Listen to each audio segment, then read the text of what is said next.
Classic polo menswear brand இப்போ Chennai வரப்போறாங்க. Retail franchisee பிசினஸ்ல invest பண்ண இன்ட்ரெஸ்டடா இருக்கிறவங்க கால் பண்ணுங்க 9363393633. முதல் பொதுக்கூட்டம், அரசியல் பொதுக்கூட்டம் இது. எனக்கு பொது மீட்டிங் நிறைய பேசியிருக்கேன் மண்டலத்தில், ஆனால் அரசியல் ரீதியாக முதல் பொதுக்கூட்டம் இது. அதனால் ஏதாவது தவறுதலாக பேசினால் அதை யாரும் அது சோசியல் மீடியாவில் பெருசு பண்ணி எதுவும் பண்ண வேணாம். நான் அரசியலில் ஒரு குழந்தை, அதில் தவறுதல் எடுத்துக்க வேணாம். பொதுவாக நான் இங்கே வந்த காரணமே ஒரு காரணத்துக்காக தான் இங்கே வந்தேன். இல்லைனா எனக்கு இங்கே இல்லை, ஒரு விஷயம் பேசணும் தான் வந்தேன். எனக்கு வயசு இப்போ 59. நான் 13 வயசு இருக்கும்போது பேசலாமா? உங்கள் பர்மிஷனோட தான் பேசுகிறேன். திரு ரஜினிகாந்த் அவர்களை ரசித்து 13 வயசுல ஒரு நல்ல மனிதராக இருக்காங்கன்னு ரசித்து, இன்னைக்கு 59 வயது. என்னோட அண்ணனுக்கு திருமணம் செய்து வைத்தது அவர்தான். எனக்கு நல்லது கெட்டது எல்லாம் என் ஆசீர்வதித்தது அவர்தான். இன்னைக்கு நான் ஒரு மனுஷனா, ஒரு நேர்மையுள்ள மனுஷனா, கரப்ஷன் இல்லாத ஒரு மனுஷனா, இப்படிதான் வாழணும், எப்படி வாழணும்ன்றத என் குருநாதர் அவர்கள் நிறைய கற்றுக்கிட்டேன். நான்லாம் ஒரு கல்யாணத்துக்கு போனால் ஒரு 10 கார் 20 காரில் போனாதான் வாழ்க்கைன்னு நினச்சிக்கிட்டு சாவுக்கும் கல்யாணத்துக்கும் போயிட்டு இருந்தவன் நான்.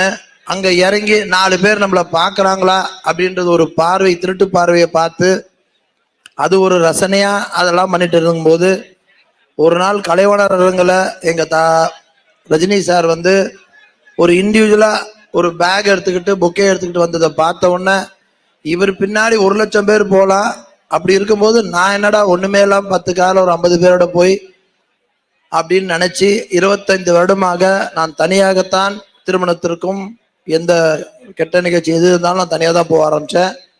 அப்படி அவரை பார்த்து கற்றுக்குன்னு இருக்கும்போது எனக்கு அவர் அரசியல் வரவில்லை. அவருடைய உடம்பு சூழ்நிலை, அப்போ கரோனா வந்தது தான் காரணம். அவர் கரோனா வந்தனால டாக்டர்ஸ் வருது, அவர் சின்ன ஆப்ரேஷன்ஸாக நடந்தனால அந்த கரோனா ஒரு 100 அடி தள்ளி தான் ஒரு மீட்டிங் போடணும் போது க்ரௌட் இல்லாமல் போட முடியாத ஒரு காரணம் டாக்டரோட அட்வைஸில் அவர் அரசியல் வராமல் போன சூழ்நிலை இருந்தது. அப்போ எனக்கு சர்வீஸ் பண்ணணும் அப்படின்னு ஒரு நல்ல லீடர் வேணும்னு காத்துட்டு இருந்தேன். எனக்கு தெரிஞ்சு எம்ஜிஆருக்கு அப்புறம் ஒரு நல்ல லீடராக நான் யாரையுமே கருதலை, பார்க்கல. அது என்னுடைய நினைப்பு, நான் அனலைஸ் பண்ணதில் தெரிஞ்சது. அப்படி இருக்கும்போது நம்ம லீடர் இன்னைக்கு தளபதி அவர்கள், அவர் சினிமாவெல்லாம் விட்டுட்டு பல கோடி சொத்தை விட்டுட்டு ஒருத்தர் வராருன்னா அது ஒரு பெரிய விஷயம்.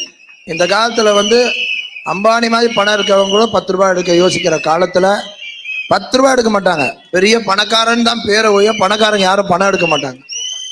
ஏங்க பணம் கொடுத்துருவாங்க, பணக்காரன் பணமே எடுக்க மாட்டாங்க. வர்றதை வாங்கி வச்சுப்பாங்களோ கொடுக்க மாட்டாங்க. அதெல்லாம் பணக்காரனை குறை சொல்ல, நிறைய பணக்காரன் அப்படி இருக்காங்க, நான் பார்த்துருக்கேன். எல்லாரோட பழகிருக்கிறத வச்சு சொல்கிறேன். அப்படி இருக்கும்போது பல கோடி, 500 கோடி 300 கோடி சொத்தை விட்டு இன்னொரு 20 வருஷம் 30 வருஷம் டிராவல் பண்ணுற மனிதர் வராரு. ஏன் வராருன்னு அப்சர்வ் பண்ண ஆரம்பிக்கும் போது, என்னோட மனைவி என் லீடர் கூட படித்தவங்க, அந்த அம்மா நிறைய சொல்லுவாங்க அவரை பற்றி. சின்ன வயசு எப்படி இருப்பார், அப்படி இருப்பார், டிசிப்ளின் இருப்பார்லாம் என் பொண்டாட்டி சொல்லும். என் பையன் பொண்ணு 2 பேரும் டாக்டர்ஸ். முக்கியமான விஷயம் சொல்லணும், ஒரு நிமிஷம் எக்ஸ்ட்ரா ஆனாலும் மன்னிச்சிருங்க. ஏன்னா இது 45 வருஷம் அவர் கூட இருந்து வந்த விஷயம், அதனால சொன்னால் புரியும். அதனால என் பையன் எல்லாம் டாக்டர்ஸ் இருந்தாங்க. எதனால இதை சொல்றேன்னா, முதல்ல நான் உண்மை பேசுறேன்றது உங்களுக்கு தெரியணுன்றதுக்காக சொல்றேன். மேடை ஏறிட்டோம் பொய் பேசணுன்றது தான் மேடை. இவ்வளவு நாள் பொதுக்கூட்டத்தில் நீங்க பேசுறதெல்லாம் பொய், உங்களுக்காக பேசுறது, உங்களை ஏமாத்தத்துக்காக பேசுறது. நான் அந்த பேச நான் இங்க வரல, நடந்ததை சொல்லணுன்றதுக்காக சொல்றேன். இங்கேயும் நிறைய பேர் ரசிச்சிருப்பீங்க. அப்ப அவங்கெல்லாம் லீடர் கூட படிச்சு எங்களோட நண்பர்கள், அண்ணன் பையன் பொண்ணுலாம் என்ன சொல்லும் போது, ஏன் இவர் வரார, இவர் பின்னாடி நம்ம ஏன் போகக்கூடாதுன்னு சொல்லி யோசிச்சுட்டு ஒரு 15 நாள் முன்னாடி அவர் பார்க்க சென்று இருந்தேன். அதுக்கு முன்னாடி நம்ம ஆதவர்ஜுன் சார் வந்து எனக்கு ஒரு 12-13 வருஷமா தெரியும் பேஸ்கெட்பால் அசோசியேஷன்ல. அவர் பேஸ்கெட்பால் பிளேயரா ஒரு ஏழ்மையான குடும்பத்திலேருந்து ஒண்ணுமே இல்லாம வந்தவர். அது அவர் நான் பேசலாமா என்னன்னு தெரியல. அது ஒரு காழ்ப்புணர்ச்சி ஆயிடக்கூடாது. அப்பா அம்மா இல்லாம ஒரு ஏழை குடும்பத்துல எஸ்டிஏ பேஸ்கெட்பால் கோச் வாசல்ல இருந்து எனக்கு உள்ள சான்ஸ் கிடைக்காத ஆடுறதுக்கு இருந்த ஒரு மனிதர். வாய்ப்புள்ள நீங்களாம் இதெல்லாம் எடுத்துக்கணும். வாழ்க்கையில ஒண்ணும் இல்லை, அப்பா அம்மா எல்லாம் நினைக்காதீங்க, இண்டிவிஜுவல் நினைச்சா முடியுன்றதுக்கு ஒரே ஒரு உதாரணம் ஆதவர்ஜுன். அப்படி வந்து வந்து வந்து இப்போ நம்ம லீடர் வந்தது 2 வருஷமா தான், 3 வருஷமா அரசியல் வந்திருக்காரு, மக்கள் நடிகர் தான் இருந்தார். அப்போ ஆதவ் சார் எங்களை பேசும்போதெல்லாம், நான் இப்போ ரஜினி மன்ற மாவட்ட செயலராக இருக்கும்போது தலைவரை பத்தி எப்பயுமே எங்களை புகழ்ந்து பேசி, நான் தலைவருக்காக நலத்திட்டங்கள் செய்யும் போது நிறைய பணமும் கொடுத்து, அண்ணா ஏழைங்களை நல்லா இருக்க வேணா, ஏழைங்களுக்கு கொடுங்கண்ணே, புடவை வாங்கி கொடுங்கண்ணே அப்படின்னு 5000 புடவைகள், அப்போ ஸ்கூல் பேகு பசங்களுக்குன்னு வாங்கி கொடுத்து எங்க ரஜினி சார் மன்றம் நடத்தும் போது அவரும் ஒரு என் கூட இருந்து சாருக்காக பண்ணவர் தான் ஆதவர்ஜுன். அப்படி பண்ற மனிதர், எங்களை அவ்வளவு பெருமையா பேசுற மனிதர்.